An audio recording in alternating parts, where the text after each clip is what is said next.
Hello everyone, Charles Watts here, the Arsenal correspondent at Goal, joining you on Sunday, the day after Arsenal's 1-0 defeat at Southampton in the Premier League, a third successive Premier League defeat and an absolute hammer blow to their chances of Champions League football. Now, I'm sure you probably saw my videos that I recorded before and after the game yesterday, my player ratings, so I'm not going to go over those again today, but just wanted to go over in a little bit more in depth what happened at St Mary's yesterday. Look at the Arteta comments after the game and his press conference. Just give my view on exactly what's going on and where Arsenal are at the moment with 7 games remaining now. And I mean, where we are is that Arsenal's season is on the brink. There is no doubt about it.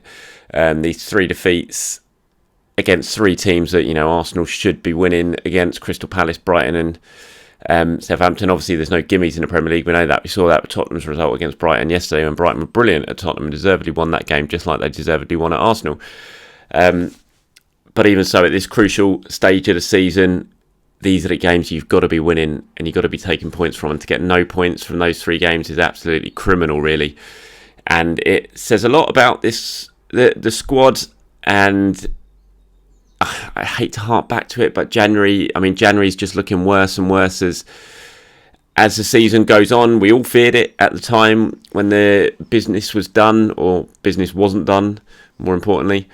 And it was a gamble. We knew that. Even Mikel Arteta knew that. He said it afterwards. He said, look, it's all going to depend how it's viewed. What we did in January is all going to depend on how many matches we win between now and the end of the season. And initially it was looking okay and Arsenal were winning games and the focus wasn't really on what happened in January. But now Arsenal started losing. Now they're not scoring any goals. And the focus absolutely is on what Arsenal did and didn't do in January. And that was always going to be the case. And they gambled. Arteta gambled. Edu gambled. Both equally as culpable as each other in this situation, and it's just left Arsenal very, very weak up front.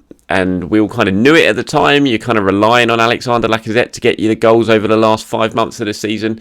This is a Lacazette who's been struggling for goals. We knew that. It was the case going into January. I think he'd only scored 2 up to that point. You're basically relying on him and Eddie Nketiah to get you through to the end of the season. It was always a massive gamble. You're just putting all your reliance on Lacazette, or more importantly, actually, probably all your reliance on the young wide players.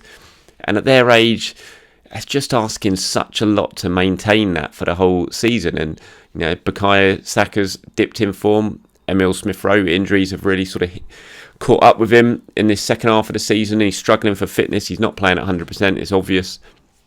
Gabriel Martinelli, he's trying his best, but he's not scoring any goals at the moment, or not scoring many goals at the moment. And ultimately, that's where Arsenal can't short. In the last 3 games against Palace, Brighton, and Southampton, they've scored once, and that was a deflected shot from outside the box. It says its own story. That from the last 72 efforts on goal, they've scored twice. They're just not clinical enough. They should have won yesterday. They were by far and away the better team. They dominated possession. They dominated territory. They dominated shots on goal. They dominated every single area of the game apart from the scoreline. They lost 1-0. They gave away a soft goal and then they missed big chances. And ultimately that cost them. You can't afford to miss chances in the Premier League. Yet they didn't slice Southampton open time after time. They had 23 shots, 19 of them in the second half, but it wasn't like, Fraser Forster wasn't overly busy non-stop, but when he was called into action, he was brilliant. He made some exceptional saves. But, and I said this in my video yesterday, Bukayo Saka shouldn't be giving Forster the chance to make that save in the first half. Emile Smith-Rowe shouldn't be giving Forster the chance to make that save in the second half. Smith-Rowe miskicked his shot. Saka put it at the right height for the goalkeeper. When you've got to be clinical, you've got to have that killer touch in front of goal to win games in the Premier League. And unfortunately, at the moment, at the business end of the season, that killer touch has evaded Arsenal. And at the other end, they're basically conceding goals with teams' only chances of the game. That was only really Southampton's only clear-cut chance of the game yesterday. They scored it against Brighton. Brighton played well. Arsenal didn't play well, but Brighton didn't really have too many chances on goal. The 2 real decent efforts they had, they scored. That's just the way it's going for Arsenal at the moment. And you've got to counter that. You've just got to score, and Arsenal aren't scoring, and it's really catching up with them. The thing is, look, we still have 7 games to go. Tottenham lost yesterday, which was obviously a massive opportunity for Arsenal that they fluffed their lines. They couldn't take the opportunity from Tottenham's loss. But the fact is, Tottenham did lose, so they didn't pull away from Arsenal. So Arsenal is still in it, But it's getting harder. They've fallen behind Man United now. They'll fall behind West Ham if West Ham win today. Arsenal will be 7th at the end of this weekend. And then they've got Chelsea and Man United to come. But because of those games, because of the teams they've got to play, they still have a chance. So we can't write them off yet. Can't bin this season off yet. But, there is very little room for error now. This season is very much on the brink after these last 3 games. And how Arsenal react is going to be really, really crucial to the season, and not just to the season, to Mikel Arteta, really, because, Arteta, just a few weeks ago, everything was going swimmingly. Arsenal winning games, they were in the Champions League places, all the talk, he's going to get a new contract, if this season absolutely tanks from now to the end of the season, Arsenal end up 8th, which they absolutely easily could, because it's so close at the moment, then what happens with Arteta? He's only got a year left in his contract. Can the club give him a new contract if he finishes 8th? Does he deserve a new contract if the club finishes 8th again? I mean, you'd have to say on sheer league placings, no, you can't. I mean, he's finished 8th 3 years in a row, if that's the case. Can you give him a new contract? And that's it. They've put themselves in a really difficult position, really, by letting the contract sort of talks drag down to the final year, or going to be the final year. And it's going to be really interesting. These next few weeks are absolutely crucial for so many things, for the next season, for the potential transfer money available, for Arteta's future, for some of the players' future. There's so much riding on these next few weeks. It's going to be crucial to watch. Like I said, the season very much on the brink. It could go one or two ways. At the moment, it's going that way, but Arsenal still have an opportunity to make it go back in that direction. So it's up to them. Let's see what they can do. Now, obviously, I'm away for the next 2 games. I miss Man United and I miss Chelsea, or Chelsea and Man United. I'm off on holiday from today. So, you won't be hearing from me. I won't be doing any videos for the next week or so. So apologies for that. And I won't be doing my usual match stuff as well. So you won't be getting updates or anything like that from me. It's quite nice to take a break from Arsenal this week, to be honest. But Arteta yesterday, his comments caused quite a reaction in the press conference. I don't think he helped himself really with some of the comments. Sometimes you just got to hold your hands up and say, look, we probably should have won, or we should have won. We didn't take our chances. Not good enough. Go on. But I mean, he went on about that basketball analogy, which has just annoyed a lot of people. And I can see why it has annoyed a lot of people. I can see what you're saying as well, but it's just not the sort of comments fans want to hear after a game when you've just lost a match. I remember a while back, after it was in Wenger's final season, and Arsenal lost against Brighton. I think they lost against Brighton. And Wenger came out with this weird comment about trousers or something, and it just wound up the entire fan base. And Arteta's ones yesterday reminded me of this. He talks about difficult to explain because this is football and it's not basketball. With any other sport, you win the games very comfortably, and you're talking about very different things.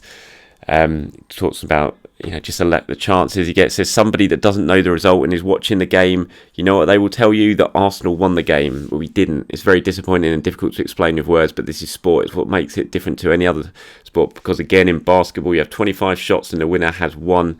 You win 10 out of 10 times. It just doesn't make any sense. It just sounds ridiculous, and it's just not what fans want to hear. And I don't think he helped himself too much by those comments. Like I said, when you actually sort of look at them on paper and you read through, you can see what he's trying to say. But yeah, probably wasn't the wisest of things. And he said it on every single bit of media he did. He said it to the TVs, to the broadcast, to the written press. It was clearly what he wanted to get across, the point he wanted to get across with every single interview he did after the match. But yeah, it didn't really help, and it's obviously gone over all social media and everyone's not happy with it. I asked him about the lack of goals in the press conference. I said, look, 1 goal in 3 games out of deflected. What are you going to do? How can you sort this out now with ahead of these crucial 7 games remaining? And again, it didn't really make much sense. What he had to say, he said, well, something clicks, and instead of the ball hitting the post like it did twice last week and hit the goalkeeper and gets deflected outside, this time it goes inside. This is very difficult to predict, because to create more, I can't remember a game where Arsenal's played with this team where they created and dominated in a game more and better. Again, that's just not comments that fans want to hear after a defeat. He says, but the result is what it was at the end. If we are not able to do that, put the balls in the net, we are not going to be there. It's as simple as that, because you don't have the quality to be there, because we have to win football matches and we have to score more goals, and that's the problem we have at the moment. A lot of it just didn't make sense. I mean, I'm sure he was in an emotional mood yesterday after the game. He was really down, disappointed and downbeat, but he just couldn't. Normally he's quite, he provides quite a lot of clarity after games in what he says, but he just sounded a bit all over the place. I think his head was probably pretty gone after what had happened. He knew how big that game was. He wanted to see a response from his team. He called for a response from his team. He didn't get one against Brighton. He called for it again. They played better yesterday. There's no doubt about it. They should have won the game. Absolutely should have won the game. But they didn't. And I think sort of emotionally, he was really down, and it was all a little bit, his head was a little bit all over the place. And I think that probably explains his comments and the kind of route that he wanted to go down with his post-match interview stuff. So like I said, Chelsea and Man United next. I mean, what a massive week coming up for Arsenal. There is no room for error. I said that before the Southampton game. I didn't expect Tottenham to slip up because of the way they were playing. They did, and that has left Arsenal. Again, the door was slightly ajar. They couldn't push through it, but because they didn't fall further behind, they are still in with a chance. That has to be said. The season isn't over. They can still grasp this opportunity, but they have to do it now. And this week is absolutely huge. Man United won yesterday, beat Norwich. Again, they were pretty ordinary. Norwich could have easily been in front. By the time Ronaldo scored his hat-trick, it was a mistake by the goalkeeper to let Ronaldo's free kick in. But that's the difference. At the moment, Arsenal aren't getting those lucky breaks. Other teams are. United have got a player like Ronaldo when the rest of the team can be awful, but Ronaldo can get you the goals. They've got that firepower, that X-factor. Tottenham have got it, although they didn't all step up yesterday and get the win that they needed. They didn't get the goals. They do have that firepower in Harry Kane and Son. Arsenal just don't have it. And something needs to click this week. Something needs to happen. They need to get a little bit of luck in front of goal. Saka needs to do something. Martinelli needs to do something. Lacazette, if he's back, needs to do something. It's a really, really crucial game. 2 games for this. Arsenal have shown they can win at Chelsea. They won their last season. Arsenal can beat Man United. We know that. They've shown that in the last few seasons at home. They have to do it this time. United are nothing special. Yes, they won yesterday, but they were pretty ordinary. Like I said, Ronaldo won that game on his own, and they had a little bit of help with ridiculous defending and goalkeeping by Norwich. But Arsenal can beat them, even with the injuries they've got. Yes, there's going to be no Kieran Tierney. Yes, there's going to be no Thomas Partey. We don't know about Lacazette yet. Yeah, when Mikel was asked afterwards if he could be fit, because he obviously, Arsenal confirmed he's out with COVID, he said it will depend on whether he's negative and whether he's feeling better and if his symptoms have gone and he's available to play. So that's going to be worked out. Will he play against Chelsea? Potentially not. Will he play against United? You would think he'll certainly be available for that United game. So Arsenal will have another option up front. I didn't think Eddie played particularly dreadfully yesterday. He was bright in a couple of areas, but he didn't exactly take his chance, did he? It wasn't like this was his big opportunity. Eddie's been waiting for it to start in the Premier League. He got it, and he didn't exactly grab his opportunity, did he? Although it was a little bit, he was quite bright at times. I thought in the first half he almost set up, well, some good play from him set up that chance for Saka in the first half, and there was one nice run down the wing that he did that won a free kick, which, you know, used some pace that you wouldn't have seen Lacazette do. Why on earth Cedric Suarez was taking free kicks in that first half, God only knows. I mean, the 2 deliveries, absolutely dreadful. When you're struggling for goals, your set pieces have got to be good. And yesterday, Arsenal's set pieces were awful. And that was another thing that was really disappointing from that performance for me. And that's going to have to improve against Chelsea and United. If you do get set pieces in and around the penalty area, around the penalty area, you can't get them in the penalty area unless it's penalty. If you get set pieces around the penalty area in those dangerous positions, your delivery has to be spot on, and Arsenal was so wasteful yesterday. They can't afford to do that against Chelsea and United, because if it's going to be a tight game and if you're struggling for goals, you've got to take advantage of your set pieces. So there's no doubt they have to improve. I hope he sticks with Tavares. I thought it was quite interesting that he moved Saka over to that side. I think that was probably to protect Tavares a little bit in that first half. It wasn't quite working. He did switch them back. Martinelli moved over back to his natural side. Saka moved back over to the right. It didn't quite work in terms of result yesterday, but I thought Arsenal was certainly better than they were against Brighton. I hope he sticks with that formation against Chelsea and against United. Whether Lacazette comes back, we'll have to wait and see. But it's a huge week. I can't say any more. Unfortunately, I'm not going to be there to watch it. So, like I said, you have to find out what's going on from elsewhere. But it's just an absolutely huge week. It's all come down to this, basically. All this season, all these weeks, all these wins, all these defeats, the ups and downs, it's all come down to this week for Arsenal now. They've got no more chances. They've got no more room for error. They have to bounce back. They have to win at least one of these games, you would have to think. 2 defeats and it is game over for Arsenal. They have to win at least one of them, get 3 points on the board, potentially win. I mean, if win both of them would be fantastic. 4 points would be great, but they have to at least get one win out of these 2 games. Will they get it? We'll have to wait and see. Thank you very much for watching, everyone. Apologies, it's a little bit downbeat again, but it's hard to be upbeat after 3 straight defeats, isn't it? And not many goals to shout about. But have a good day. The sun's out if you're here in England. Have a great day. Happy Easter to all of you celebrating it around the world. And like I said, I'll be back in about a week's time. So see you soon.